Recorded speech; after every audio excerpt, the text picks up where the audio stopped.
सभी वैष्णवों को आज के सत्संग में स्वागत है। सभी को खूब आशीर्वाद।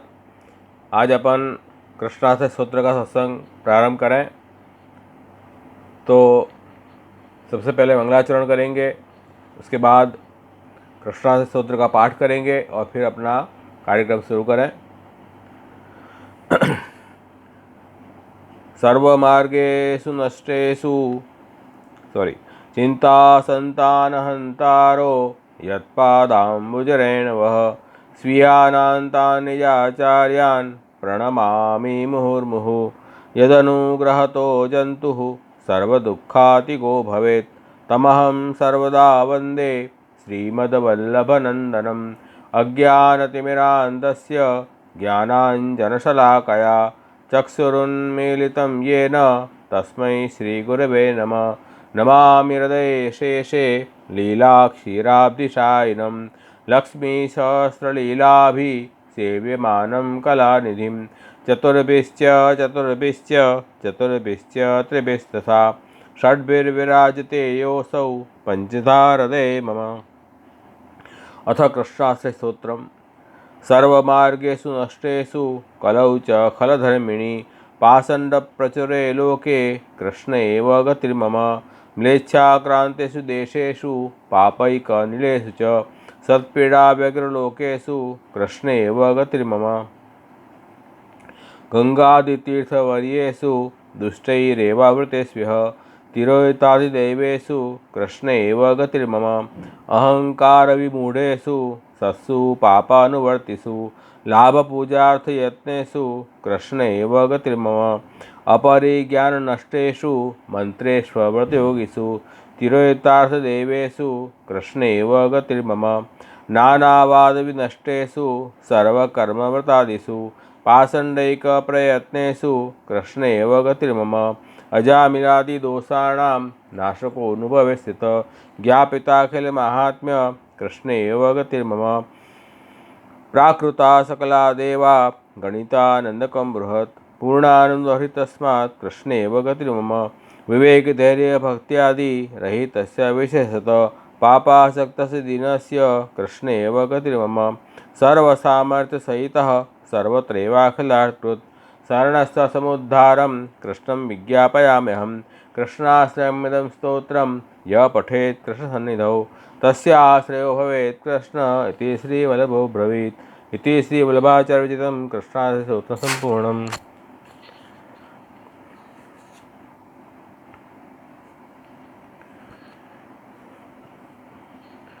गए सत्र में हम लोग ने कृष्णाष्टक स्तोत्र का तीसरा श्लोक का विवेचन किया था। देखा था हम लोगों ने तीसरा श्लोक। आज अपन चौथा श्लोक लेंगे। अहंकार विमूढ़ेषु सत्सु पापानुवर्तिषु लाभ पूजार्थ यत्नेषु कृष्ण एव गतिर्मम।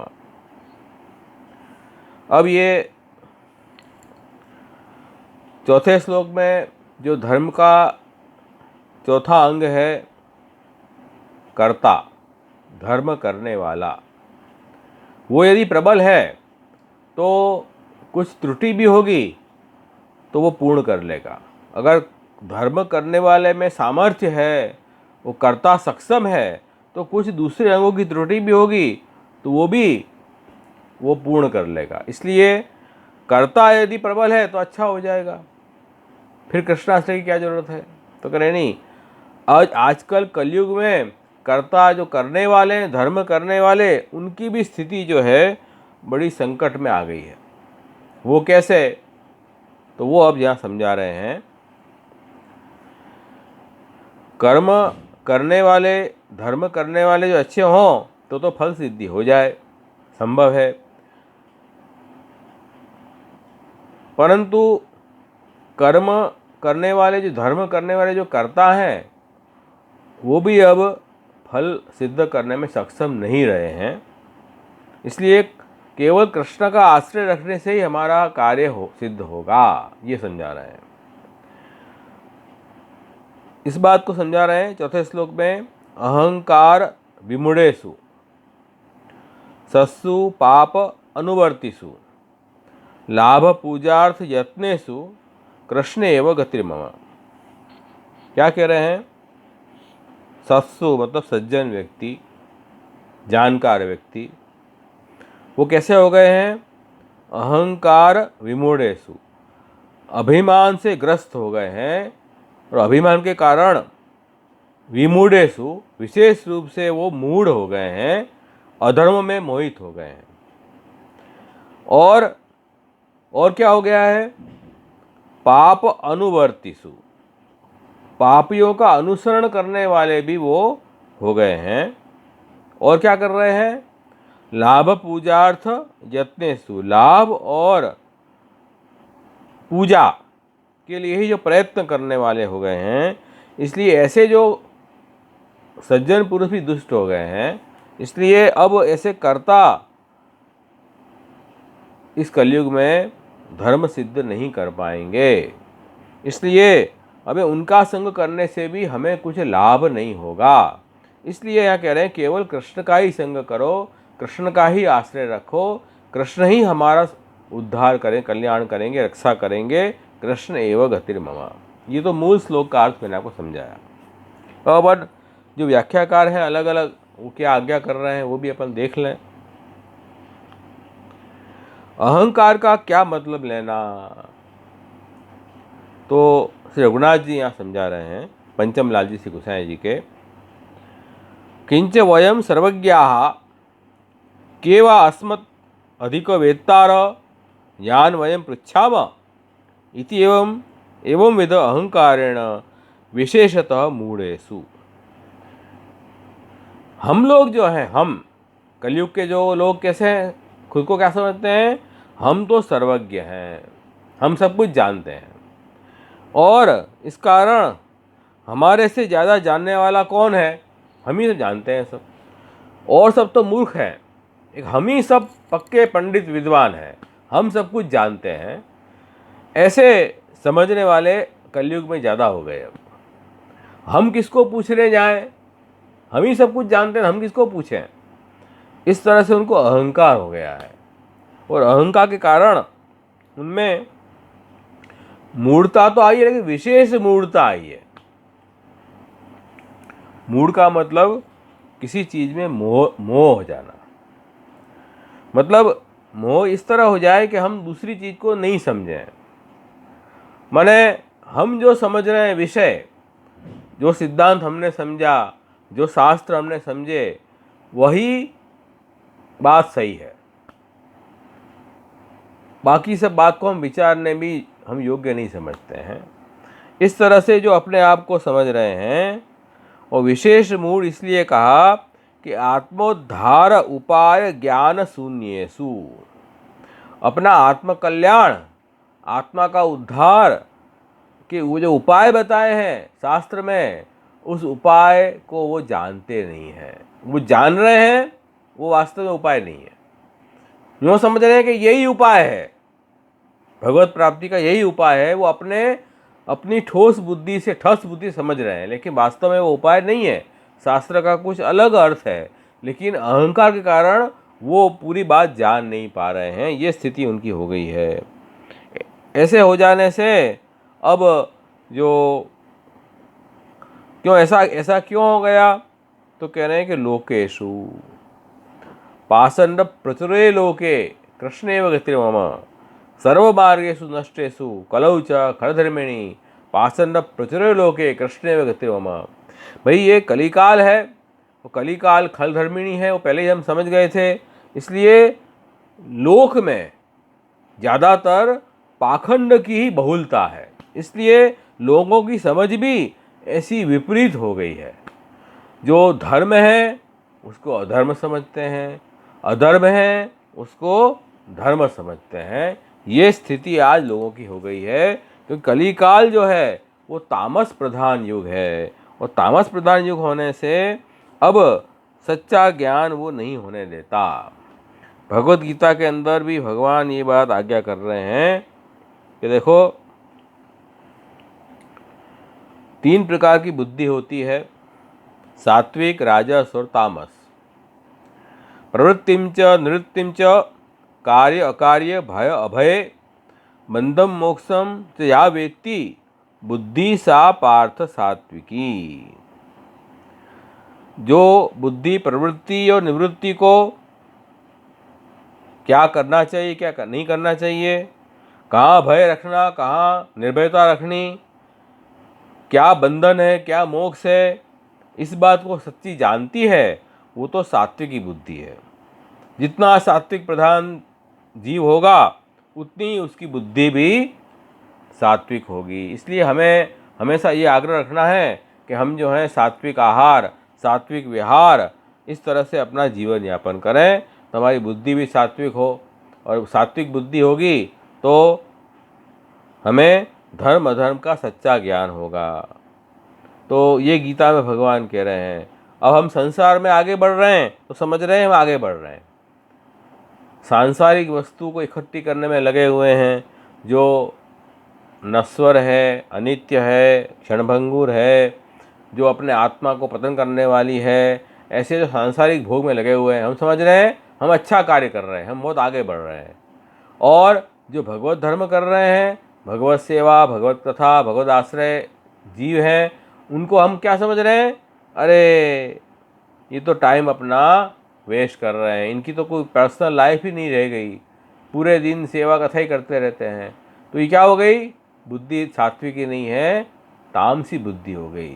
तो इस सात्विकी बुद्धि कब होगी, जब प्रभु संबंधी कार्य को हम ये समझेंगे ये सच्चा कार्य है, और सांसारिक लौकिक कार्य को हम समझेंगे कि ये तो हमें बंधन में ले जाने वाला है। तो ये जो कह रहे हैं ये सात्विकी बुद्धि जो आपको सही राह दिखाती है।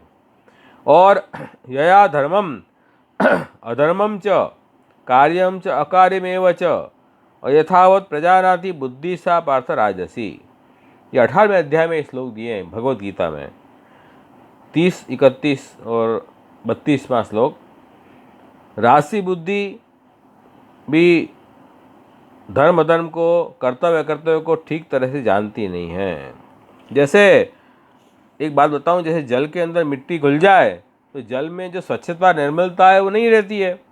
ऐसे ही बुद्धि में रजोगुण प्रभावित हो जाए तो बुद्धि में इतनी स्वच्छता निर्मलता नहीं रहेगी। इसलिए धर्म अधर्म को समझने में बहुत कठिनता हो जाएगी। ये राजसी बुद्धि कारण है। तो फिर वो बंधन मोक्ष को कैसे जानेगा। जो मोक्ष की चीज़ है उसको बंधन समझता है, और बंधन की चीज़ है उसको मोक्ष समझता है। ये बात हो गई है। और तामसी बुद्धि कैसी है, अधर्मम धर्ममिति या मन्यते तमसावृता सर्वार्थान विपरीतांश्च बुद्धि सा पार्थ तामसी। तमोगुण से घिरी हुई जो बुद्धि है वो अधर्म को तो धर्म मान लेती है और धर्म को अधर्म मान लेती है। उल्टा सोचती है, विपरीत बुद्धि है, ये तामसी बुद्धि है। तो इसी कारण से कह रहे हैं कि ऐसे का तो जैसे ऐसे लोगों की तो मुक्ति बड़ी संभव नहीं है। तो ये क्यों हो जाता है ऐसा, कलयुग तामस युग है ना, तो बुद्धि भी सबकी तामसी कर देती है, राशि तामसी बुद्धि होती है। कलयुग के अंदर सब कुछ विपरीत है, खान पान विचार सब विपरीत है, सब तामसी राशि हो गए। इसलिए हमारी बुद्धि भी वैसी बन जाती है। तो हमें ऐसा ही गलत ही हमारी सोच हो जाती है। तो इस कारण से पाखंड लोक में बढ़ गया। उसी कारण कह रहे हैं कि ये विमूढ़ता आ जाती है, ये विमूढ़ता आ गई। अहंकार विमूढ़ेषु सस्सु। सस्सु कौन, महापुरुषेषु, जो महापुरुष हैं सज्जन हैं उनमें ये स्थिति हो गई है। जैसे श्री महाप्रभु जी ने भी, वहाँ श्री गोसाई जी ने भी सर्वधर्म सूत्र में कहा कि नहीं, कली काल तमश्चन्न दृष्टित्वाद विदुषामपि संप्रति अविशेषतस्य महात्म्यम समभूत भुवि। ये बात देखो सर्वधर्म सूत्र में बताई है कि भाई ये कली काल के कारण जो बड़े बड़े जानकार लोग हैं उनकी बुद्धि भी तामस हो गई है, तामसी हो गई है, जिस कारण वो प्रभु का स्वरूप, हमारा कर्तव्य क्या है वास्तविक सच्चा, वो नहीं समझ पा रहे हैं। तो ऐसी स्थिति आज के कर्ताओं की है, धर्मकर्ता, धर्म को जानने वाली ये स्थिति हो गई है। अब उनके संग करने से भी कुछ ज़्यादा लाभ नहीं है, वही क्या कह रहे हैं। और पाप अनुवर्तिषु, पापम, पाप का मतलब क्या, दुष्ट आचरणम, अपकार इति यावत् तम अनुवर्तन्ति, तो यन तिष्ठन्ति ये ते पाप अनुवर्ति न, तो वो लोग जो है वो दुष्ट आचरण, शास्त्र में जिस बात की मनाही की गई उसको ही आचरण कर रहे हैं, उन्हीं को धर्म समझ रहे हैं, ये स्थिति हो गई है। अथवा और भी कह रहे हैं कि जीविकादि अर्थम सत्सु सत्पुरुषेषु पाप अनुवर्तिषु निषिद्ध आचरण परेषु, अपनी जीविका निभाने के लिए जो शास्त्र में जिसको गलत माना है उसको भी वो अपना लेते हैं, स्वीकार लेते हैं, और निषिद्ध आचरण में लग गए हैं। ऐसे लोग आजकल के हो गए हैं। बाहर से तो बड़े साधु पुरुष दिखते हैं लेकिन अंदर से सब पोलम पोल है। और क्या विशेषता है, विशेषता मतलब गुण के संदर्भ में नहीं, अवगुण के संदर्भ में। लाभ पूजार्थ यत्नेषु, लाभ मतलब द्रव्य धन वगैरह के प्राप्ति के लिए। और पूजा का मतलब क्या, स्व उन्नति पूर्वकम लोककृत सम्मानम, अपनी उन्नति हो और लोक में हमें पूजा पा मिले, सम्मान मिले, प्रतिष्ठा हो, हमारी कीर्ति यशगान हो, ऐसी भावना है। पैसा प्राप्त हो और लोक में हमारी ख्याति हो, ये दो है, लाभ और पूजा। इसी में जो लगे हुए हैं।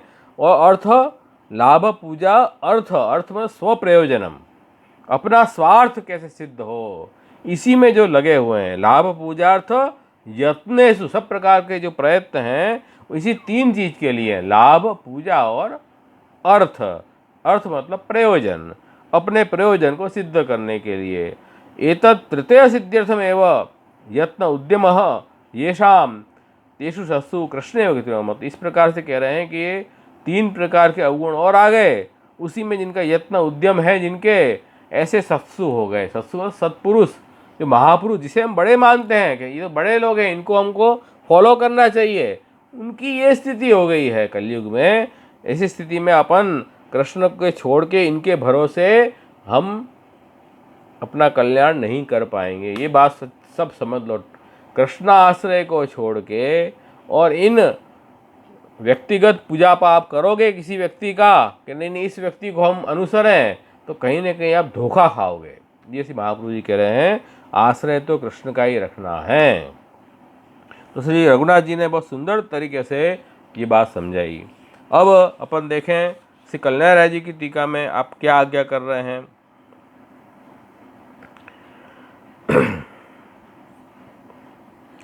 ननु कर्तु समीचीनत्वे सर्वफल सिद्धेः किम आश्रय अन्यवच्छेदेन इति आशंक्य कर्तॄणाम असाधकत्व वदन्तो आश्रय प्रार्थयन्ते। आज्ञा कर रहे हैं कि भाई जो धर्म करने वाला करता है वो यदि अच्छी तरह से धर्म कर दे तो उसको सर्व फल सिद्धि हो जाएगी।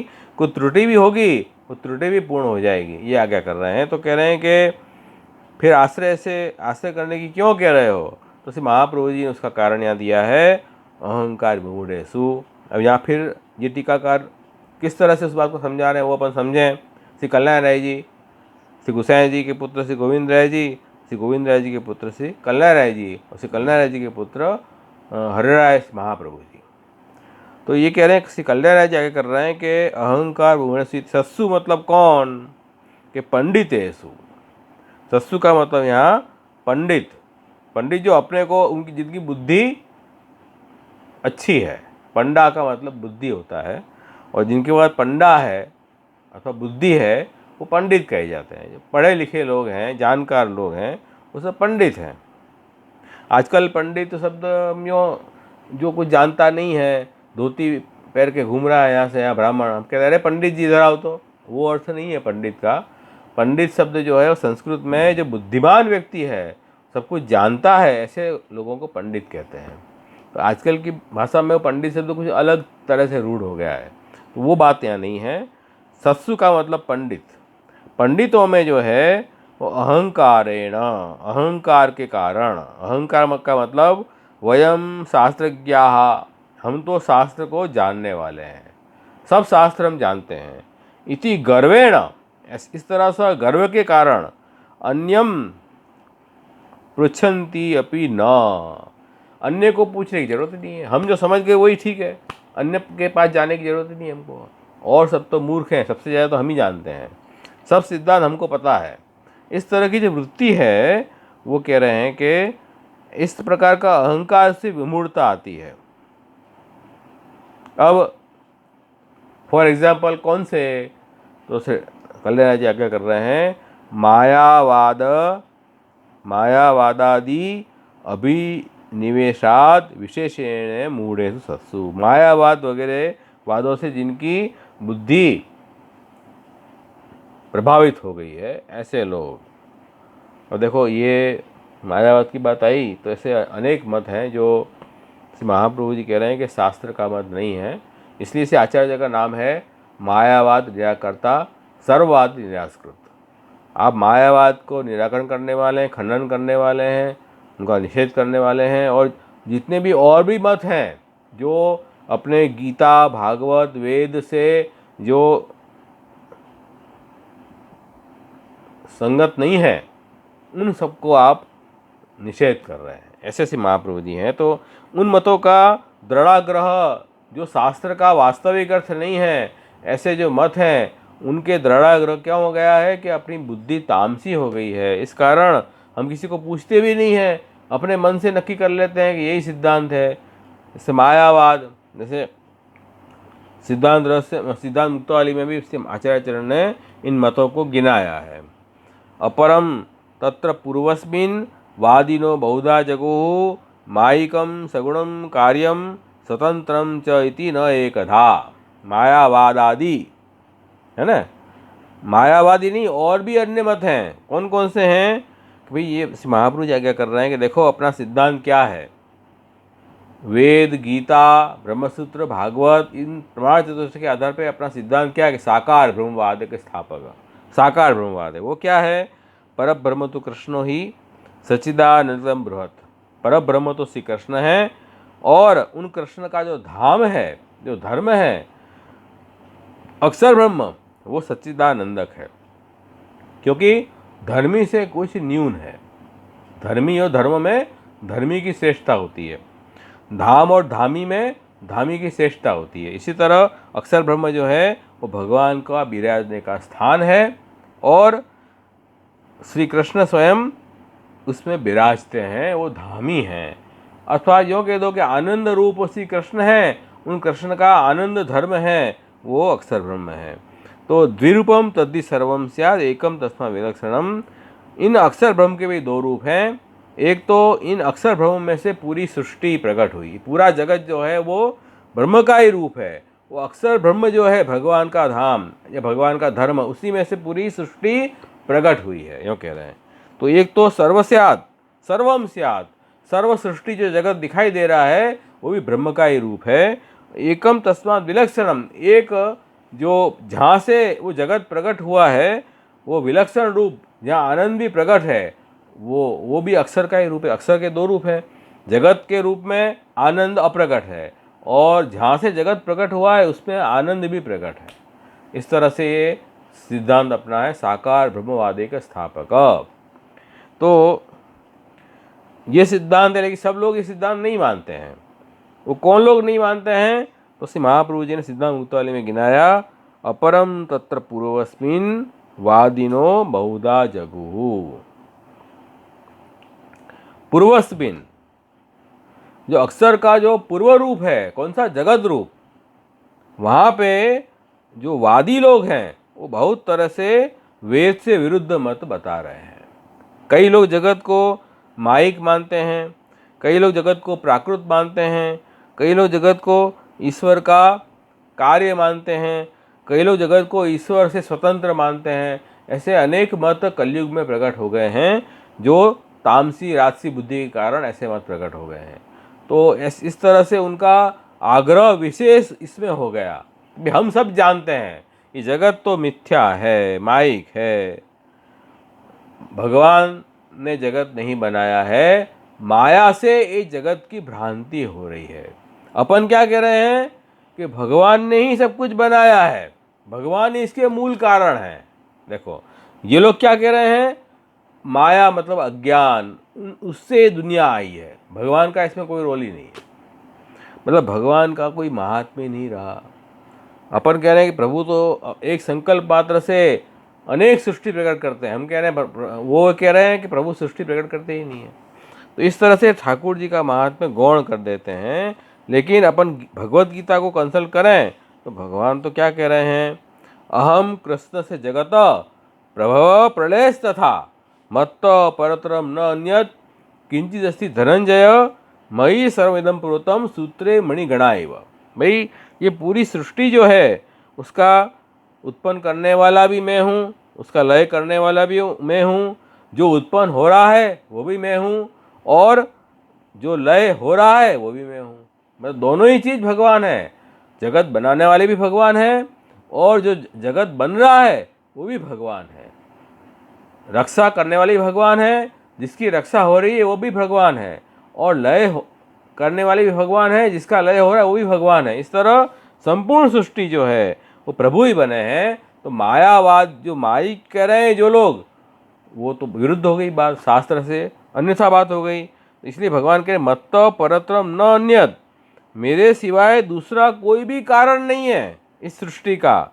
न अन्यत किंचित अस्ति धनंजय, कुछ भी मेरे सिवाय कारण नहीं है, माया कारण नहीं है, मैं स्वयं ही जगत बना हूँ। कैसे, मयि सर्व इदम सूत्रे प्रोतम सूत्रे मणिगणा एव। भाई जैसे धागे के अंदर जो मणियाँ पिरोई जाती है, वो मणि जो है धागे के आधार पे रहती है, इसी तरह पूरी सृष्टि मेरे आधार पे टिकी हुई है। मैं ही उसमें ओतप्रोत हूँ पूरी सृष्टि में। अहमेवा से मेवाग्रे न अन्यत सर्वसत्परम पश्चात हम यदि तच्च युवा शिष्य तो सोच स्वयं। भागवत में भी ये कहा है, भगवान कह रहे हैं कि सृष्टि के पूर्व में भी मैं ही था, सृष्टि भी मैं ही बना हूँ, और सृष्टि के लय होने के बाद भी मैं ही बचा रहूँगा। इसी का नाम ब्रह्मवाद है, यही अपना सिद्धांत है। लेकिन मायावादी क्या कहते हैं, नहीं नहीं ये सृष्टि तो माइक है, माया से सृष्टि पैदा हुई है, तो भगवान नहीं बनाई है। तो ये मत जो है गलत मत है, लेकिन वो लोग स्वीकारते नहीं है। उनको अहंकार हो गया है, हम जो जान रहे हैं वही सही जान रहे हैं। अहंकार के कारण वो आगे बढ़ते हैं नहीं, आगे अपनी सच्ची बात स्वीकारते नहीं है। इसको तामसी बुद्धि कहते हैं। कई लोग कहते हैं कि जगत जो है सगुण है, प्रकृति से ये जगत बना है, प्रकृति पुरुष से ये सृष्टि बनी है, प्रकृति एक स्वतंत्र वस्तु है, ईश्वर से इससे कोई लेना देना नहीं है, और पुरुष भी स्वतंत्र है, ईश्वर से कोई लेना देना नहीं है, ईश्वर की जरूरत ही नहीं है। प्रकृति पुरुष से ये सृष्टि बन गई, और ये प्रकृति से ये सृष्टि बनी, सृष्टि भी प्राकृत है, नेचर से बनी है, इसमें भगवान की क्या जरूरत है, नेचर से सृष्टि बन गई। लेकिन भगवान गीता में तो ये बात नहीं कर रहे हैं ना। आप क्या आज्ञा कर रहे हैं, ठाकुर जी ये आज्ञा कर रहे हैं, भूमि आपो अनलो वायु खम मनो बुद्धि रेवच अहंकार मितियम में भिन्ना प्रकृति अष्टधा। भाई ये पृथ्वी जल तेज वायु आकाश मन बुद्धि अहंकार, ये सब हम भगवान कह रहे हैं कि मेरी 8 प्रकार की अपरा प्रकृति है, और जीवभूता महाभाव एकदम धैर्य जगत में परा प्रकृति। ये जीव जो है पुरुष वो परा प्रकृति है, जड़ वस्तु है वो अपरा प्रकृति है, और एतद योनिनी भूतानि सर्वाणी इति उभरारय, ये दोनों से ये पुरुष प्रकृति से पूरी सृष्टि हुई है, और ये मैं ही करने वाला हूँ। अहम कृष्ण जगत प्रभव प्रणस्था। इसलिए ये प्रकृति तो भगवान, प्रकृति भी भगवान का ही अंश है, प्रकृति भगवान से स्वतंत्र नहीं है। लेकिन बेचारे लोग नहीं समझते हैं, वो प्रकृति को स्वतंत्र मानते हैं, ईश्वर को मानते ही नहीं है। वो नास्तिक हो गए, ईश्वर को नहीं मानने वाले हो गए। ऐसे ही कई लोग ईश्वर को जरूर मानते हैं, लेकिन सृष्टि को ब्रह्म से अलग मानते हैं। वो क्या कह रहे हैं कि कार्यम, ये सृष्टि जो है कार्य है, मतलब जैसे जो कुम्हार है वो मिट्टी से घड़ा बनाता है, लेकिन मिट्टी अलग चीज़ है, कुम्हार अलग चीज़ है। तो सृष्टि जो भगवान ने अलग अलग परमाणु के एटम से जोड़ के सृष्टि बना दी। इसलिए इसका मतलब ये नहीं है कि भगवान, ये सृष्टि भगवद रूप है, सृष्टि भगवद रूप नहीं है, केवल भगवान का कार्य है। तो क्या होगा कि भगवान ने ऐसी सृष्टि क्यों बनाई कि जिसमें कोई जो है भूखा है, और कोई भिखारी है, कोई पैसे वाला है, कोई कदरूपा है, और कोई बड़ा सुंदर है, कोई बीमार है, कोई स्वस्थ है। ऐसी सृष्टि भगवान ने बनाई तो भगवान के पास आरोप आ जाएगा। ये तो ऐसी सृष्टि क्यों बनाई भगवान ने? तो इस भगवान में दोष हो जाएगा इस तरह के सिद्धांत मानने से। लेकिन हमारे वेदादि शास्त्रों को ये सिद्धांत मान्य नहीं है। और कई लोग कहते हैं कि ये स्वतंत्र है, सृष्टि स्वतंत्र है, जैसी आज दिख रही वैसे पहले भी चल रही थी और आगे भी ऐसे ही चलती रहेगी, इसमें ईश्वर मानने की जरूरत नहीं है। ये तो अपन जो कर्म करते हैं उस अनुसार सृष्टि में परिवर्तन होता रहता है और हम सुख दुख अनुभव करते हैं। ये बात भी बराबर नहीं है। प्रभु स्वयं कह रहे हैं कर्मण्येवाधिकारस्ते मा फलेषु कदाचन। भगवान कह रहे हैं कि तुम कर्म कर, लेकिन फल तो मैं देता हूँ।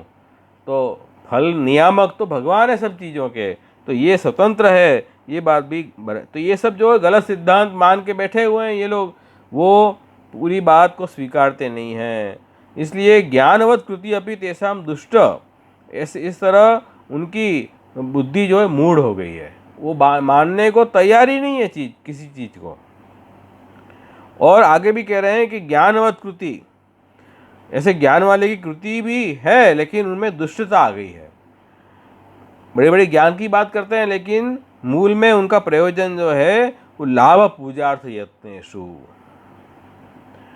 लाभ पूजार्थ मो यत्न येषाम ते पारमार्थिकम अपि कर्म लाभ पूजाभ्याम एवं कुर्वन्ति। परमार्थ का कार्य भी अपनी धन प्राप्ति और अपने सम्मान के लिए ही करते हैं, ऐसी वृत्ति उनकी हो गई है। जो धार्मिक कार्य परमार्थिक जिससे हमारा आत्म उद्धार हो, ऐसे जो चीज़ें हैं वो भी अपने स्वार्थ के लिए करने वाले हो गए हैं ये, तो यही कह रहे हैं। और पापान पुंसः पापम व अनुवर्तन्त अतः, पाप को अनुसरते हैं, शास्त्र की निषिद्ध बातों को अपनी स्वार्थ पूर्ति के लिए फिर शास्त्र की भी उपेक्षा कर देते हैं और अपने ढंग से मनमाने ढंग से आचरण करते हैं या ऐसे लोगों का अनुसरण करते हैं। भगवान कहे तस्मात् शास्त्रं प्रमाणन्ते कार्य कार्य व्यवस्थिति, शास्त्र ही प्रमाण है क्या करना नहीं करना। लेकिन स्वार्थवश आदमी जो है वो शास्त्र को भूल जाता है, अपने स्वार्थ से जो काम सिद्ध हो उसी को काम कर्तव्य मानता है। ये स्थिति आज लोगों की हो गई है। ऐसा क्यों हो गया? एक तो संगात अन्न दोषाभ्याम दुष्टत्वात्, संग दोष और अन्न दोष, गलत संग अपन करोगे तो गलत बुद्धि हमारी हो जाएगी, खराब अन्न खाओगे तो हमारी बुद्धि खराब होगी। तामसी अन्न राशि अन्न खाने से बुद्धि भी राशि तामसी हो जाती है। सात्विक अन्न खाएंगे, भगवत प्रसाद लेंगे तो बुद्धि में भी भक्ति आएगी, सात्विकता आएगी, ये बात समझो। और दुष्टों का संग करेंगे तो दुष्ट बुद्धि होगी, और भगवान के भगवदियों का संग करेंगे, गुरुजन का संग करेंगे तो हमारी बुद्धि भी अच्छी भक्तिमय हो जाएगी। इसलिए ये जो है वो अच्छे लोग भी गलत ढंग से क्यों चले गए? क्योंकि उन्होंने संग गलत किया, अन्न गलत खाया। इसलिए तेषाम स्वतः फल सिद्धि आश्रय हेतु भगवत कृपायाम स्वतएव वेदार्थ सदोषेव स्फुरणात् फल सिद्धि, कहीं उनका भी स्वतः फल सिद्धि हो जाएगी। आश्रय में तो उनको दुष्टत्वाद न तेषाम स्वतः फल सिद्धि, उनको फल सिद्धि नहीं होगी। जो लोग दुष्ट अन्न और दुष्ट संग का पाप का अनुसरण कर रहे हैं उनकी बुद्धि तामसी हो जाएगी और अहंकार बढ़ जाएगा, पाप को अनुसरेंगे और अपने मत को ही सही बताएंगे और सबको गलत बताएंगे। ऐसी स्थिति हो जाती है। सुनने भी तैयार नहीं है, गाली बोलते रहते हैं सबके लिए। हम कह रहे हैं वही, हम जो कह रहे हैं वो कोई नहीं कहेगा, वो मूर्ख है, गलत कर रहा है, इस तरह गाली भी बोलते हैं। तो ऐसे लोग हो गए, पाप करते हैं। लेकिन जो भगवद आश्रित जीव है, जो वैष्णव है, भगवद आश्रित जीव है, जो महाप्रभु जी का आश्रित जीव है, उन पे तो भगवत कृपायाम स्वतएव वेदार्थ स्वदोषयो स्फुरणात्, भगवत कृपा से अपने आप शास्त्र वेदादि शास्त्रों का अर्थ उसको स्फुरमान हो जाता है और अपना दोष भी उसको स्फुरमान होता है। देखो ये काम मैं गलत कर रहा था, माने दोष भी उसको दिखाई देता है कि ये मेरा दोस्त था इसलिए मैं गलत चल रहा था। तो अपना दोष भी अपन को जानकारी में आना बहुत बड़ी बात है। हम लोग कभी दोष स्वीकारते ही नहीं हमारा, नहीं हम सही है, हम सही है। कोई कह रहा है कि ये गलत है, देखो विचारो इसके ऊपर, नहीं हम नहीं विचारेंगे, हमने कह दिया वही बात सही है। तो अपना दोष भी स्फुरमान नहीं होता है। तो कह रहे हैं कि नहीं, यदि आप दीनता रखोगे अपने आचार्य में, गुरु में, ठाकुर जी की शरणागति स्वीकारोगे तो आपको शास्त्र का ज्ञान भी होगा और अपना दोष का ज्ञान भी होगा। तो कह रहे हैं भगवान भगवदीयो वा वेदार्थम जानाति इति भक्तानाम एव वेद तात्पर्य ज्ञानात्। भगवान और भगवान के जो भक्त हैं, भगवदीय हैं, वही वेद का अर्थ जानते हैं, क्योंकि भक्तों के आगे ही वेद अपना तात्पर्य का ज्ञान कराता है। भगवत वाणी है, देखो ये सब वेद गीता भागवत सब क्या है, महाप्रभु जी की वाणी, ये सब क्या है, भगवत वाणी है।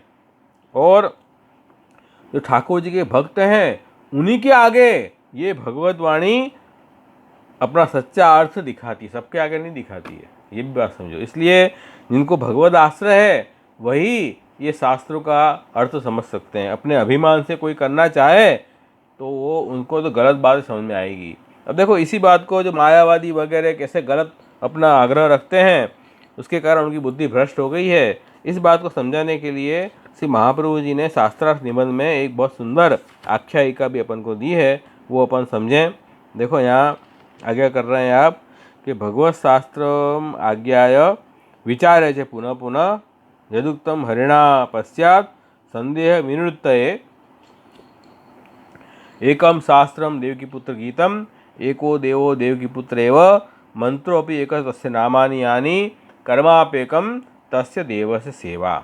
क्या आज्ञा कर रहे हैं श्री महाप्रभु जी कि देखो भगवत गीता, भागवत, नारद पंचरात्र, इन सब का अर्थ हमने जान लिया ठाकुर जी की कृपा से।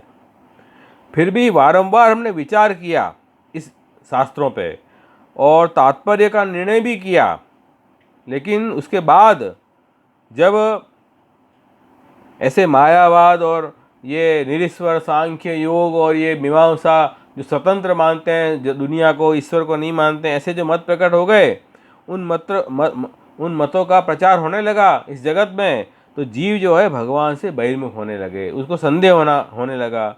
उनको दूर करने के लिए स्वयं भगवान श्री कृष्ण जगन्नाथ राय जी ने जो वचनामृत किया, वचनामृत में जो आज्ञा की, उस आज्ञा को भी विचार हमने किया, उस पर दृढ़ विश्वास रख के और जो सिद्धांत बताया उस सिद्धांत को भी ध्यान में रख के अब हम सब ग्रंथ देवी जीवों के लिए लिख रहे हैं।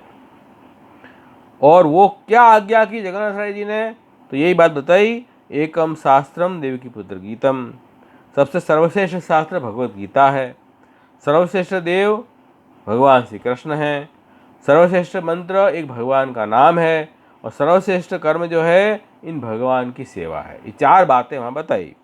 तो जगन्नाथ राय जी ने ये जो श्लोक है स्वयं लिख के दिया, और ये बात जगन्नाथ राय जी के इतिहास में आज भी प्रमाणित है, वहाँ ये बात लिखी हुई है। कौन सी बात है कि मायावादी और ब्रह्मवादी जो ब्रह्म को ही सब कुछ मानते हैं, एक सच्चिदानंद ब्रह्म में से ही सब कुछ सृष्टि हुई है, वही सबके नियामक हैं, वही फल देने वाले हैं, वो स्वयं ही सब कुछ बने हैं, उनके अतिरिक्त और कुछ नहीं है, ये ब्रह्मवादी हैं। और मायावादी क्या कहते हैं कि नहीं नहीं, माया से सब कुछ हुआ है, ब्रह्म से नहीं हुआ है। और भी जो अन्य मत कहते हैं क्योंकि प्रकृति से हुआ है, कोई कहता है कि ये तो स्वतंत्र है, ईश्वर क्या करे, ये सब आसुरी मत, अच्छे मत नहीं है, असद मार्ग हैं, असद मत है सब। तो ये मायावादी और ब्रह्मवादी दोनों का विवाद जो है उत्कल देश की राजसभा में चल रहा था।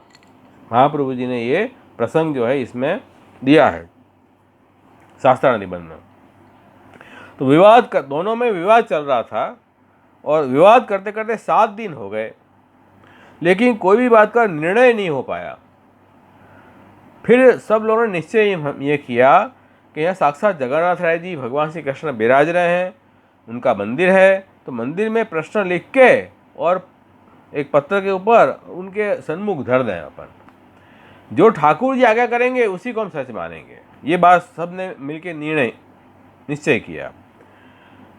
तो उस दिन सायंकाल में 4 प्रश्न एक पत्र में लिखे कि सर्वश्रेष्ठ शास्त्र कौन सा, सर्वश्रेष्ठ देव कौन, सर्वश्रेष्ठ मंत्र क्या, सर्वश्रेष्ठ कर्म क्या। ये 4 प्रश्न जो लिखकर और मंदिर में पत्र धर दिया प्रभु के, और सब जने चले गए दरवाजा बंद करके।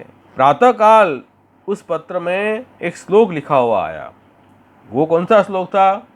यही, एकम शास्त्रम देवकी पुत्र गीतम, सर्वश्रेष्ठ शास्त्र भगवान का जो आज्ञा है, गीता है, वो एको देवो देवकी पुत्र एव सर्वश्रेष्ठ देव भगवान श्री कृष्ण हैं और मंत्र अपि एक तस्य नामानि, यानी मंत्र जो है वो एक भगवान का नाम है, और कर्मापेकम तस्य देव से सेवा, कर्म भी जो है भगवान श्री कृष्ण की सेवा, यही मुख्य कर्म है। ये चार बातें स्वयं भगवान जगन्नाथ राय जी ने अपने हस्त से लिख के और वो पत्र में प्रश्न के उत्तर लिख दिए।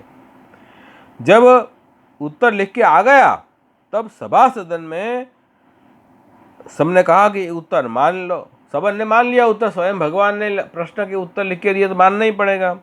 लेकिन जो मायावादी और जैसे अन्य मत जो थे, उन्होंने कहा कि नहीं नहीं, ये श्लोक भगवान का नहीं है, ये तो तुमने लिखा है। तब सबने समझा कि हमने कहाँ लिखा है, भगवान के सन्मुख हमने ये प्रश्न लिख के दिए, दरवाजे आपके सामने बंद किए, मंदिर बंद करके सब लोग तो चले गए थे, वहाँ कोई था ही नहीं। सुबह जो है और मंदिर के किवाड़ खोले तब हमने श्लोक निकाला, था हमने कहाँ लिखा है।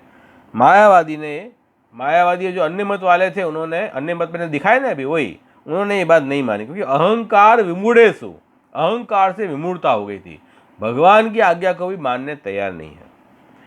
तब राजा ने, वहाँ के उत्कल देश के राजा ने क्या कहा कि मायावादी के आगे ये कहा कि देखो, आपके सामने ही हमने सब बंद किए, फिर क्यों ऐसे कह रहे हो। तब राजा ने उस दिन मायावादी के ही आगे, उन्होंने कही उस रीत से पत्र मंदिर में धर के उनको सामने बुला के फिर से दरवाजे बंद किए और दरवाजे चाबी दे दी उनको, तो आप चाबी रखो बस। सुबह उन्होंने ही ताला खोला, मायावादी वगैरह अन्य मत वालों ने, और किवाड़ खोले तो पत्र मायावादी के आगे ही लाए के बाँचे। वो पत्र ला के पढ़ा, पत्र में ठाकुर जी ने क्या लिखा है, ठाकुर जी ने क्या लिखा है, उसमें लिखा था, यह पुमान पितरम द्वेष्टि तम विद्याद अन्य रेतसम, यह पुमान से हरिम द्वेष्टि तम विद्याद अंत्य रेतसम। जो पुरुष अपने पिता के साथ द्वेष करता है, उसकी वो पिता की औलाद नहीं है। और जो व्यक्ति भगवान श्री कृष्ण हरि से द्वेष करता है, वो कोई नीच वर्ण के वीर्य से उत्पन्न हुआ है, वो जो है सतकुल में उसका जन्म नहीं है।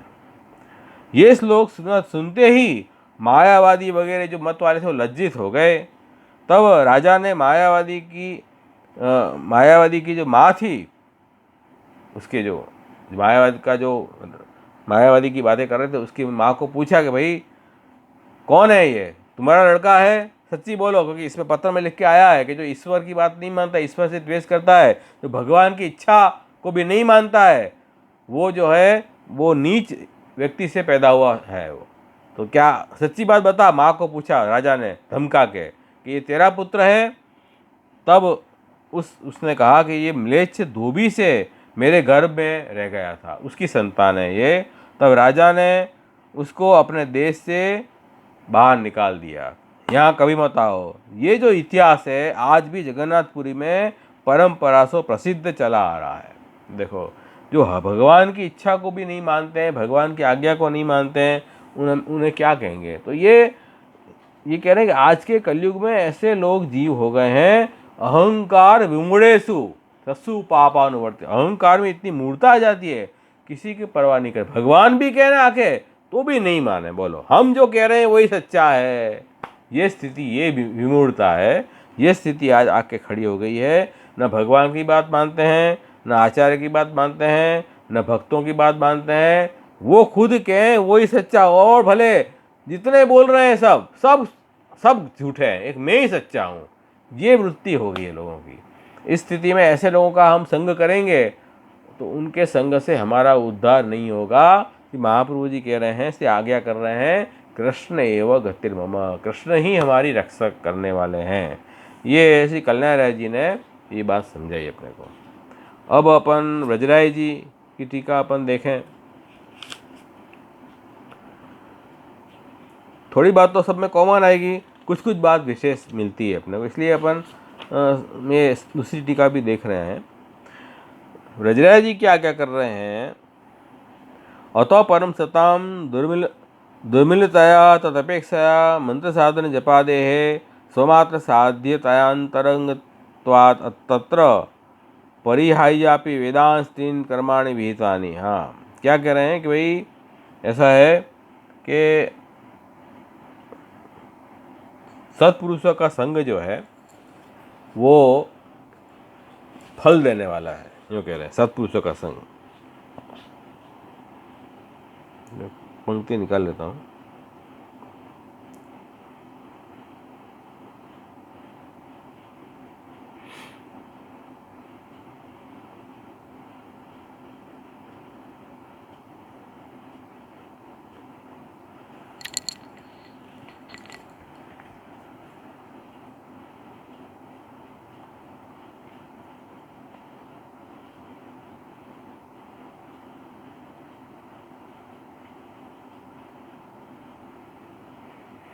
मैंने भागवत में ये बात बताई है, स्वयं भगवान ने बात कही है कि केवल जल जो है वो तीर्थ नहीं है, और मिट्टी शिला आदि से बनी जो मूर्ति है वही उसमें ही देव है ऐसा नहीं मानना।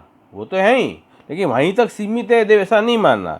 लेकिन जो भगवान के भक्त हैं, संत पुरुष हैं, वो भी देव रूप हैं, वो भी देवता हैं, उनमें भी ठाकुर जी वास करते, देवता वास करते हैं, यूँ कह रहे हैं। तो कह रहे हैं कि ये तीर्थ तो बहुत दिनों तक उनका सेवन अपन करें तब व्यक्ति को पवित्र करें, परंतु सत्पुरुष तो केवल अपने दर्शन मात्र से लोगों को पवित्र कर देते हैं। सत्पुरुषों की ऐसी महिमा है, इसलिए सत्पुरुषों का संग अवश्य करना चाहिए, ये भागवत अपन को समझा रही है। और यदि हम सत्पुरुषों का संग करें तो मोक्ष तुरंत मिल जाएगा, है ना। ये बात भी भागवत में ये बताई है कि प्रसंगम अजरम पाशम आत्मना कवयो विदु सैव साधुसु कृतो मोक्ष द्वारम अपावृतम। तो मोक्ष का द्वार खुला है, क्या? सत्पुरुषों का संग करना, ये मोक्ष का खुला द्वार है। तो ऐसी प्रशंसा की है सत्पुरुषों की भागवत के अंदर। और भी संत का संग, भगवत भक्तों का संग की बहुत सराहना की है कि सत्संग से ही भगवान की प्राप्ति होती है, वगैरह वगैरह बहुत सारे वचन हैं। तो अब यह सत्पुरुषों का संग करने से ही हमें जो है कल्याण हो जाएगा, तो कृष्णाश्रय की जरूरत नहीं है फिर। तो श्री महाप्रभु जी कह रहे हैं कि नहीं, ऐसा भ्रम मत पालो, क्योंकि अब कलयुग में जो है कालकृत उपद्रव इतने हो गए हैं कि सत्पुरुषों में भी दोष उत्पन्न हो गए हैं। इसलिए उनका आश्रय करने से हम किसी को भगवदी मान रहे हैं, अरे तो बहुत बड़ा भगवदी है, ये तो बहुत बड़ा सदगुरु है, उनके संग से ही उद्धार हो जाएगा। अब ऐसा नहीं है, वो जमाने अब गए। अब तो कलयुग में कह रहे कालकृत उपद्रव, ये कह रहे हैं यहाँ देखो, तत्र तथात्व भ्रमम वारयितुम कालकृतम सत्सु दोष वदंत। तो वो भ्रम में मत पालो कि हम केवल किसी भगवती का संग करने से या गुरु का संग करने से हमारा उद्धार हो जाएगा। अब कलयुग के अंदर वो स्थिति नहीं रही है। अब तो जो है कृष्ण आश्रय, महाप्रभु जी का आश्रय से ही कार्य सिद्ध होगा। तो कलौ सत्सु मार्ग प्रचारकेषु पुरुषेषु अहंकारेण स्वपांडित्य अभिमानेन विशेषतः मूढ़ेषु। सत्सु मतलब कौन? सज्जन व्यक्ति। सज्जन व्यक्ति मतलब जो मार्ग का प्रचार करने वाले हैं, मतलब धर्म मार्ग का जो प्रचार करने वाले लोग हैं, उनमें भी, ऐसे व्यक्तियों में भी अहंकार हो गया है। जिसको हम लीडर मानते हैं, गुरु मानते हैं, ये सब मार्ग का प्रचार करेंगे, उनको भी अहंकार हो गया है अपने पांडित्य का, कि हम बड़े पंडित हैं, हम सब कुछ जानने वाले हैं। इसलिए मूर्खता आ गई है। हम के आप जानते हो तो जरा चर्चा कर लें, अपन सामने बैठ के डिबेट कर लें। शास्त्रार्थ, पुराने ज़माने में शास्त्रार्थ होते थे। जैसे महाप्रभु जी यहाँ पधारे तो हर जगह आप शास्त्रार्थ करते थे, बातचीत करते, शास्त्र का अर्थ करते, बताओ आप भी अर्थ करके बताओ, आप भी अर्थ करो, क्या अर्थ है, ऐसे करते थे। ऐसा नहीं है हमने सिद्धांत मान लिया, हमने पुस्तक लिख दी, यही सिद्धांत है, ये नहीं होता है। सामने सामने बैठ के शास्त्रार्थ होते थे पहले। तो इस तरह से शास्त्र के अर्थ को निर्णय होता था। लेकिन अब जो है आजकल के जो मार्ग प्रचारक हैं वो भी ऐसे हो गए हैं कि अहंकार के कारण अपना इतना पांडित्य का अभिमान हो गया तो किसी से पूछते नहीं हैं। जो खुद समझ में आ गई उसको सच्ची मान लेते हैं, और दूसरे को भी उसी भ्रमणा में डालते हैं। तो ऐसे हो गए हैं ये लोग। और दो चीज और, पाप अनुवर्तिसु, पाप करता रह, राजसा तामसा म्लेच्छादय तद अनुवर्तिसु तद उपजीविकेसु। और क्या कह रहे हैं कि मैं देखो ऐसे लोग पापी पुरुष, राजसी और तामसी जो जीव हैं, म्लेच्छ वगैरह हैं, ऐसे लोगों पर अपना अवलंबन करके अपनी जीविका का निर्वाह करने वाले हैं। इसलिए जिससे जीविका का निर्वाह होगा उनको खुश रखने के लिए अपन को ऐसा ही कहना पड़ेगा। ये स्थिति हो गई है ना आजकल। तो वही यहाँ कह रहे हैं। इस कारण से विशेष मूर्ता भी लोगों में आ गई है, ये बात समझा रहे हैं। और फिर ये आगे कह रहे हैं कि फिर इसलिए दोष बढ़ गए हैं। अब जैसे अक्रूर जी जो हैं, यहाँ प्रश्न उठाया है कि अक्रूर जी ने भी तो कंस का अनुसरण किया था। क्योंकि जो कंस है न, उसने जब राज संभाल लिया, अपने पिता को भी कैद कर लिए, उग्रसेन राजा को, और सब जगह उन्होंने कंस ने साम्राज्य जमाया। जो भी धर्म करता उसको वो कष्ट देता। तो जो यदुवंशी थे, जो कंस के अनुकूल थे, वो तो वहाँ रह पाए। जो अनुकूल नहीं थे उनको यहाँ वहाँ भाग जाना पड़ा, ऐसे भागवत में आ रहा है। तो अक्रूर जी कंस के आज्ञा का पालन करके उनके अनुकूल होकर रहते थे, इसलिए रह पाए। तो कंस का संग तो किया, फिर भी अक्रूर जी में दुष्टता तो नहीं आई ना, जो कह रहे दुष्टता नहीं आई। ऐसा है, दुष्टता आई, लेकिन जब वो कंस की आज्ञा से फिर भगवान कृष्ण को लेने गए व्रत से मथुरा लाने के लिए, तब उनको जो प्रभु का संग प्राप्त हुआ, उससे उनकी बुद्धि अच्छी हो गई, कंस का संग छूट गया। तो ये ऐसे जीव थे कि अच्छे संग से उनकी बुद्धि में परिवर्तन भी आता था। ऐसे अक्रूर जी ऐसे थे। उनको ठाकुर जी ने उनको अपना महात्म्य ज्ञान भी उनको सिद्ध करवाया था, वैकुंठ के दर्शन करवाए थे जब यमुना स्नान करने गए तब। तो अक्रूर जी में दुष्टता नहीं आई, क्योंकि प्रभु की कृपा थी उनके ऊपर, दुष्टता नहीं आई। लेकिन सबको तो ऐसा नहीं हो सकता है ना। तो यही बात यहाँ कह रहे हैं कि उनका तो, आजकल के जो लोग हैं उनका तो विशेष रूप से लाभ पूजा में ही अपना ध्यान लगा हुआ है। लाभ पूजा का तो पहले ही देख गए हम लोग। इस कारण से वो जो मार्ग के प्रचारक हैं उनमें भी वो सज्जनता का अभाव देखने में आ रहा है। और इस कारण से वो अब ये सामर्थ्य उनमें नहीं है कि वो उनका आश्रय करने से हमारा उद्धार हो। ये स्थिति अब आके खड़ी हो गई है, ये बात कर रहे हैं। इसलिए सत्पुरुष का संग मिलना बहुत दुर्लभ है, ये बात यहाँ समझाई। तो ये आप ब्रजराज जी की आज्ञा है। और द्वारकेश जी जो आज्ञा कर रहे हैं वो भी समझने लायक है। द्वारकेश जी ने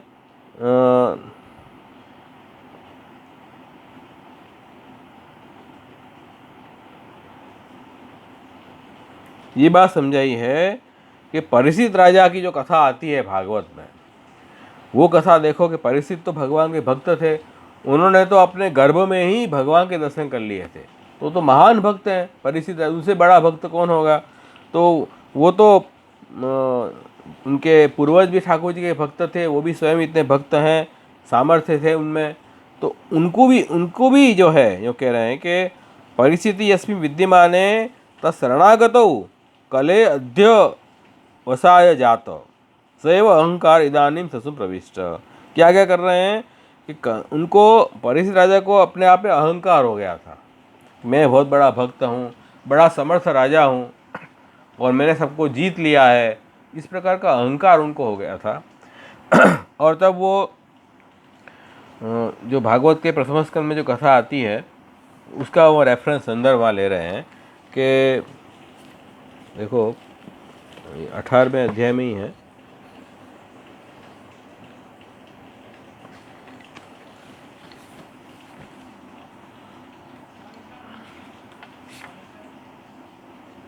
दिग्विजय के लिए निकले जब परीक्षित, तब उन्होंने क्या देखा कि एक बैल का एक पैर टूटा हुआ था, वो घिसर के चल रहा था, और एक गाय रोती हुई उसको साथ कुछ बातचीत कर रही थी, और एक राजा का वेश धारण करके कोई शूद्र जैसा व्यक्ति उसको कष्ट दे रहे थे, बैल और गाय दोनों को।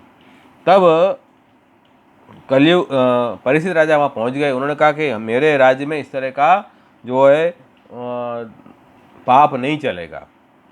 तब सच्ची हकीकत मालूम पड़ी कि जो बैल है वो तो धर्म है और गाय वो स्वयं पृथ्वी है, और ये जो राजा का वेश धारण किए हुए था वो तो कलयुग स्वयं है। तो राजा ने कहा, कलयुग को मारने तैयार हो गए राजा, तो कलयुग डर गया, वो राजा के शरण में आया और बहुत विनती की कि नहीं, मुझे कहीं तो आप स्थान दो, भगवान की आज्ञा है, मुझे तो आना ही है, और आप जो है वो मना करो, यहाँ मत रहो, लेकिन मैं जहाँ जाता हूँ तो वहाँ मुझे आप ही खड़े नजर आते हो, तो मैं क्या करूँ, कहाँ जाऊँ, मैं आपको कोई स्थान देना पड़ेगा। तब कलयुग ने उनका स्पर्श किया, परीक्षित राजा का। वो कलयुग जो है उन्होंने उनको स्थान मांगा, कलयुग शरणागत हो गया राजा परीक्षित का, तो उन्होंने 4 स्थान दे दिए राजा ने कि आपको 4 स्थान में रहना है, जुआ, शराब, व्यभिचार और हिंसा, ये जहाँ होता हो वहाँ आप अधर्म है वहाँ आप निवास करो। राजा परीक्षित ने कलयुग को स्थान दिए। और 5वां स्थान दिया अधर्म से कमाया हुआ सोना, वहाँ भी तुम रह सकते हो। तो ये जो है इस तरह से कलयुग का वास वहाँ हो गया। और एक दिन जो है वो कुछ कलयुग तो वहाँ सोने में निवास करता ही था, और एक जो मुकुट था सोने का, वो परीक्षित राजा ने मुकुट पहन के वो शिकार करने गए। वो मुकुट जो है वो किसी दूसरे की सत्ता थी और उनको उनके पूर्वज को मिल गई थी कोई कारण से, कोई जीत गए थे कोई युद्ध में, तो मुकुट जो है वो किसी की थी, तो वो ऐसे ही रखा था एक यादी के रूप में, लेकिन ये बात या तो भूल गए, मालूम नहीं थी, तो परीक्षित राजा ने मुकुट पहन लिया। उसके कारण कलयुग जो है उसमें वास कर रहा था, और वो कलयुग ने असर दिखाई, और वो अहंकार के कारण परीक्षित राजा ने वो जो ऋषि थे, श्रमिक ऋषि,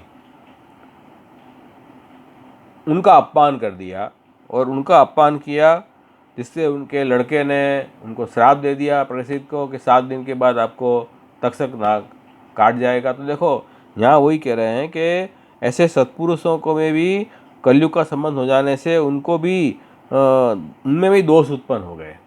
तो आज के जो हम जैसे लोगों हैं उनको उनकी कहाँ बात करो, जो इतने बड़े भक्त महान राजा परीक्षित उनको भी कलयुग से ग्रस्त हो गए थे, वो जिन्होंने कलयुग का दमन किया है उनको भी कलयुग ने अपना प्रभाव दिखाया उनके ऊपर भी, तो हम जैसे लोगों की तो क्या बात करें। इसलिए अब ये समय नहीं है किसी व्यक्ति का आश्रय करने से उद्धार होगा, तो कृष्ण का आश्रय करने से ही हमारा उद्धार होगा। ये बात भी यहाँ ये द्वारकेश जी अपन को समझाना चाह रहे हैं। और दूसरी बात ये बताई कि दुष्टता कैसे आती है आदमी में, कि लाभ पूजा तत्नेषु, जो पारमार्थिक कर्म, भगवत सेवा, भगवत कीर्तन, भगवत गुणानुवाद, इनमें भी वो अपनी लाभ पूजा देखते हैं। जो लोग वो दुष्ट आचरण करने वाले हैं उनमें भी अपना स्वार्थ कैसे सिद्ध हो। ठाकुर जी की सेवा कथा में रस नहीं है, लेकिन उन सेवा कथा से हमारा लाभ पूजा कैसे हो, इस तरह से जो दृष्टि है उनकी, वो सब दुष्टता आ गई है। तो कलयुग में अब ऐसी स्थिति में हमको केवल कृष्ण का ही आश्रय, श्री वल्लभ का आश्रय रखो, वही हमारा उद्धार करेंगे, और किसी का आश्रय रखने से हमारा कल्याण नहीं होगा। तो ये बात जो है वो टीकाकारों की है। और अपन देखो ये इस संदर्भ में कोई वार्ता मुझे याद आई, 84 वैष्णव की वार्ता, वो अपन देखें कि देखो कैसे अहंकार से विमूढ़ता आ जाती है। वो भी देखो, अभी ऐसे एक प्रसंग तो अपन ने देखा, ये जगन्नाथ राय जी का, ऐसे ही एक प्रसंग 84 की वैष्णव वार्ता में भी ये प्रसंग दिया है, वो भी अपन देखें। ये वार्ता है रामानंद पंडित की वार्ता।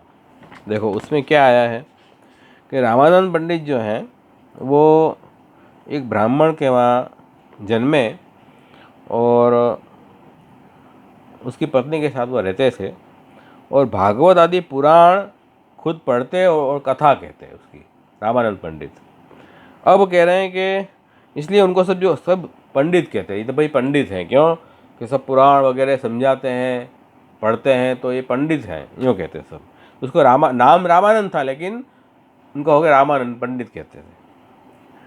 अब सब लोगों से चर्चा विचारणा करते। एक बार से महाप्रभु जी थानेश्वर पधारे, तब रामानंद चर्चा करने के लिए आए।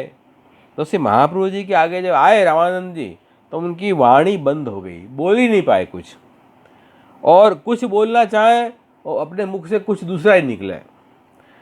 तब श्री महाप्रभु जी रामानंद जी से कहें कि भाई तुम तो वाद विवाद करने आए हो हमारे पास, फिर ऐसे क्यों बोल रहे हो?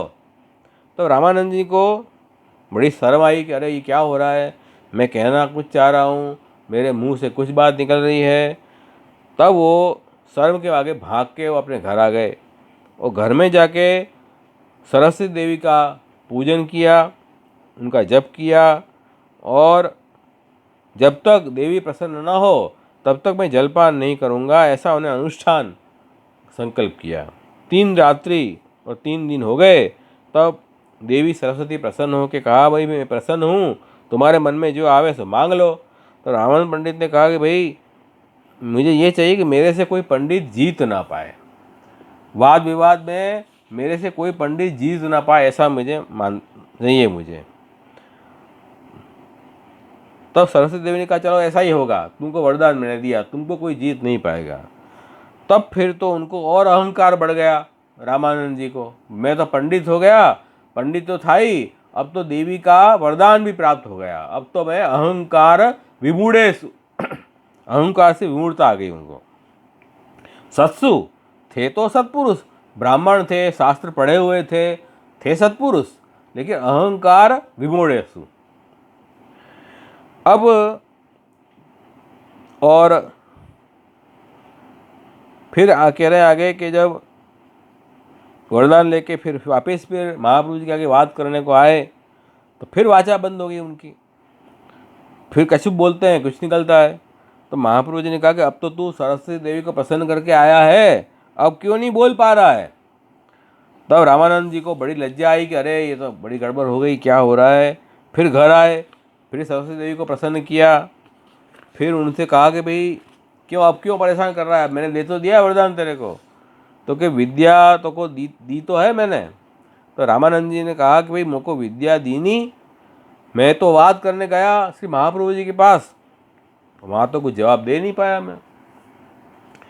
तब सरस्वती देवी ने कहा कि अरे भाई तुझको मैंने पंडित जी जीतने के लिए वरदान दिया था, ईश्वर को जीतने के लिए वरदान नहीं दिया था, तो ईश्वर को जीतने चला है। ये तो श्री महाप्रभु जी, श्री आचार्य चरण वल्लभाचार्य जी तो साक्षात भगवान श्री कृष्ण हैं, उनसे कैसे जीतेगा तू? तो देखो ये विमूढ़ता से हमको ये भी भान नहीं रहता है हम किससे बातचीत कर रहे हैं। मूर्ता आ जाती है ना आदमी को, हम जो कहें वही सच्चा, बाकी सब गलत। तो ये बात यहाँ हो गई। तो अब अपना भला चाहता है तो श्री आचार्य जी के शरण जा, संसार छूट के कृतार्थ हो जा, ये बात कही, और उनसे तू कभी नहीं जीत पाएगा। तो रामानंद ने जाकर महाप्रभु जी को दंडवत की विनती की, महाराज मैंने आपका स्वरूप नहीं जाना, आप तो साक्षात ईश्वर हो और मैं तो जीव हूँ, मेरे पे कृपा करो और मेरा अपराध क्षमा करो, मैं तो जीव बुद्धि अज्ञान बुद्धि से आपसे बात करने आया था। तब महाप्रभु जी कहें भाई तुम तो पंडित हो, हमारे सेवक हो कि क्या करोगे? तो कह रहे हैं कि नहीं नहीं, अब मेरे को आप भुलावे मत डालो, मैं तो आपके शरण आया हूँ, मेरा अंगीकार करो। देखो एक बार शरण आ जाए ना जीव, तब उसको अपने दोष भी स्फुरायमान होने लगे। अपने टीका में देखा ना कि जो भगवान के शरण आता है उनको अपने दोष भी अपने आप स्फुरायमान होते हैं और शास्त्र का ज्ञान भी हो जाता है। तो महाप्रभु जी के शरण आया वो, उसको अपने दोष भी स्फुरायमान हुए। महाप्रभु जी ने कहा मेरे शरण मत आ, तू तो पंडित है। तो वो भी फिर नहीं कि अब मुझे आप भुलाए मत डालो, अब तो मैं सच्ची बात समझ गया हूँ, आप ही ईश्वर हो, आप ही हमारे गुरु बनो। तब महाप्रभु जी ने कहा नहा के आओ।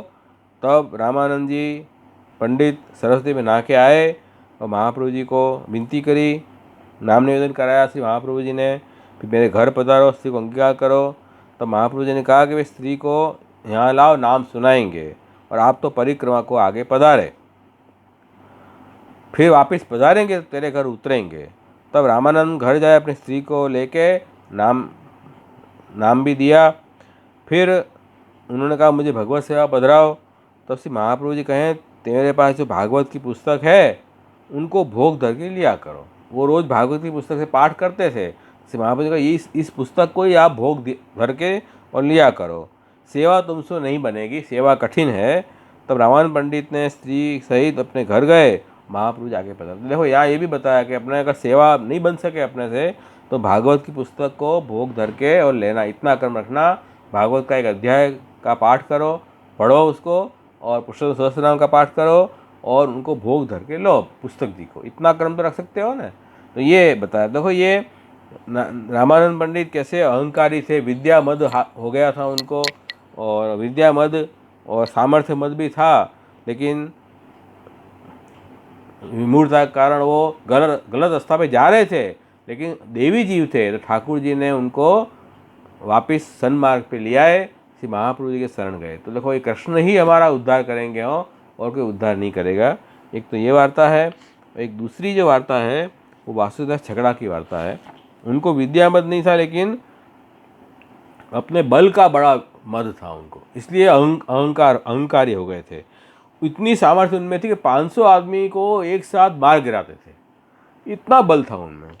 तो इसलिए उनके पास कोई जाता नहीं था। उनको बहुत गर्व हो गया था कि हम, मेरे से कोई नहीं टिक पाएगा। तो एक दिन जो है वो, मैंने वहाँ का जो मुखिया था गांव का, वो भी उलझा उनसे, लेकिन गांव का मुखिया के पास वो सब लोग थे हथियार वाले, लेकिन वासुदेव जी का कुछ बिगाड़ नहीं पाए। इतनी सामर्थ्य भगवान ने उन्हें दी थी, तो उनको बड़ा अहंकार होगा था। तो इसलिए गर्व बहुत बढ़ो। इसमें लिखा है वार्ता में कि सब लोग, क्योंकि एक छकड़ा जो कह रहे हैं कि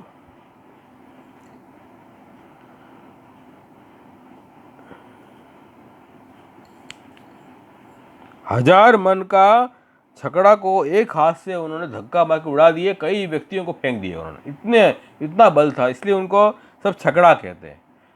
उनका वासुदेव नाम था, लेकिन उसको छकड़ा कहते सब। तो वासुदेव को बहुत गर्व हो गया उनको। अहंकार विमूढ़ेसु, काहो को गाम में मन में लावे नहीं, गाली देवे, सबको गाली दे, कोई को अपने सामने गिने ही नहीं है, ये क्या मेरे सामने है, और जो उसकी बात नहीं माने उसको गाली दें उसको। ये मूर्खता आ जाती है, तब ऐसे हो जाता है आदमी, अपनी बात कोई नहीं माने सामने वाले के ऊपर गाली देने चालू करते हैं। तो ये चीज़ हो जाती है। गाली दें तो सब चुप के रहते हैं, तो कोई कौन बोले, गाली जो बोलता हो उसके साथ कौन बात करे, कोई बात नहीं करे। एक समय से महाप्रभु जी थानेश्वर पधारे। सो कृष्णदास मेघन सरस्वती में नहा रहे थे। तब उस समय युगायुनोग वसुदास छकड़ा भी वहाँ नहावे को आए। तब जल उछाल रहे थे वासुदेव जी जोर जोर से, और कृष्णदास मेघन के पास आए उछालते उछालते जल। तब कृष्णदास ने कही, भाई अरे तू कौन है, ये छींटा क्यों दे रहा है, पानी के छींटे पड़ रहे हैं, थोड़ा दूर रह के ना। तब कृष्णदास के वचन सुनकर वासुदेवदास कृष्णदास के मारने के लिए हाथ उठाया वासुदेवदास जी ने कृष्णदास को। तब कृष्णदास ने श्री महाप्रभु जी कृपा के बल से वासुदेवदास के दोनों हाथ पकड़ लिए।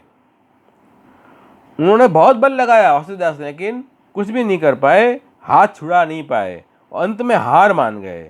तब उन्होंने पूछा, अरे तुम कौन हो? तब कृष्णदास मेघन ने कहा, भी मैं तो श्री महाप्रभु जी जो पूर्ण पुरुषोत्तम श्री कृष्ण हैं उनका सेवक हूँ। तो कृष्णदास मेघन ने पूछा, तुम कौन हो? तो वासुदेवदास ने कहा, मैं तो सारस्वत ब्राह्मण हूँ, लेकिन मेरे मन में बहुत गर्व हो गया था कि मेरे बराबर कोई नहीं है, इसलिए मैं 500 आदमी को एक साथ हराया और 1000 मन के छकड़े को भी मैंने तोड़ गिराया, इसलिए अहंकार हो गया। लेकिन तुमने मेरे हाथ इतना सहज पकड़ लिया है कि मैं हिला भी नहीं पा रहा हूँ तुम्हारे हाथ को। तो कह रहे हैं कि भाई तुम्हारा इतना प्रभाव है, तुम्हारे स्वामी का प्रभाव कैसा होगा, इसलिए तुम मुझे संग में ले चलो, मैं आपके गुरु श्री महाप्रभु जी के दर्शन करूँगा। तब कृष्णदास हाथ जोड़ दियो और दोनों जने नहाए के श्री महाप्रभु जी के पास आए। तब देखो महाप्रभु जी ने क्या कहा, देखो दमला भगवती जाको हाथ पकड़े ताको संसार ते पार उतारे। तो कृष्णदास मेघन ने उसका हाथ पकड़ लिया, तो वो वासुदेव छकड़ा जो है वो अब सीधे महाप्रभु जी के पास आ गए और उनको तो फिर महाप्रभु जी ने शरण भी लिए। और जब शरण लेने आए तब महाप्रभु जी ने कहा कि अरे तुमको तो गर्व बहुत है और हमारे शरण आके क्या करोगे, हमारे यहाँ तो दीनता का काम है, गर्व का काम नहीं है। तब वासुदेव ने कहा जब अब मुझे गर्व नहीं चाहिए, मैं बहुत भूल गया था, अहंकार से मेरा बहुत बिगाड़ हुआ, इसलिए अहं मुझे अपराध था, वो अपराध अब बहुत अपराध किए, लेकिन आपके सेवक ने मेरा हाथ पकड़ा है तो अब मुझे वो गर्व नहीं है। अब इसलिए आप कृपा करके मेरा जन्म सफल हो, इस तरह से मुझे शरण लो। तो श्री महाप्रभु जी ने नाम निवेदन करा के और उनको व्यसन अवस्था सिद्ध करवाई। तो देखो कृष्ण में कृष्ण के आश्रय से ही सब कुछ सिद्ध होगा। गलत अहंकार करके तो अपन पतन का मार्ग ले रहे हैं, तो हमें ऐसे लोगों का संग नहीं करना है। हमें तो श्री महाप्रभु जी, श्री गोसाई जी, श्री ठाकुर जी के आश्रय रहो, वही हमारा उद्धार करेंगे, उन्हीं का आश्रय प्रकट रखो। तो ये बात आज अपन समझे ये चौथे श्लोक में। तो इस तरह से ये कृष्णाश्रय में श्री महाप्रभु जी अपन को बहुत सुंदर सुंदर बात समझा रहे हैं। तो कोई प्रश्न हो तो चैट बॉक्स में भी लिख सकते हो, लिख के दे दो कुछ प्रश्न हो तो, या फिर क्वेश्चन आंसर सेशन में भी आप बता सकते हो। यहीं अपन आज का सेशन रखेंगे।